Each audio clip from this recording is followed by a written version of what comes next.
رم سوال می دادی چې زما پلار وفات سو، موږ څلور خوندې درې وروڼه یو، موږ خوندو میراث موږ ته راوبخښي، موږ وروڼه په خپل منځ کې تقسیم کولی سو که نه؟ بلکل یې نسي کولی، ناروا دی.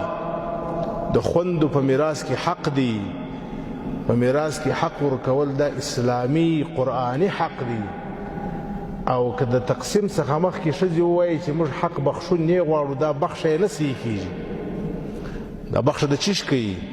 د دې حق کمه دی، کله معلوم و دا بخښه شرعا نه ده صحیح. که بخښه هم کول هغه وخت یې بخښه صحیح ده چې کله د دې حق تور جلا کې ورې کې او معلومې کې دې قبض کوي، که تر قبض وروسته بیا درکوي بیا مشکل نه لري. هم ته هم دا شرط دی چې د زړه په خوشحالي به درکوي، طیب نفس. که چیرې د زړه خوشحالي نه وه، د قوم و د قبیلې و د وطن د رواجو ویرېدله، بیا هغه اخیستل وړونو ته حرام دي، ناروا دي.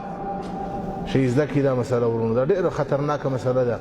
لوی لوی صوفیان مشران خلک دي، اول صف کې ولاړ دینداره خلک دي، خو غلي د چا سې غلا کړي؟ د خور غلا کړي، د خور غلا.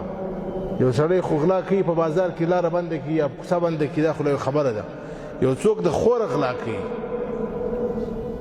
خطرناکه مسله ده. د دې حق الله پاک په صریح نص بیان کړی دی، د هرې ښځې هر حالت یې بیان کړی دی.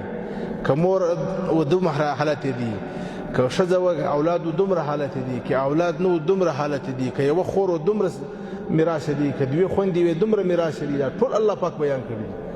دا زموږ په پښتنو کې یو بدبختي ده، بیا وایي ما ته خور بخښلی دي.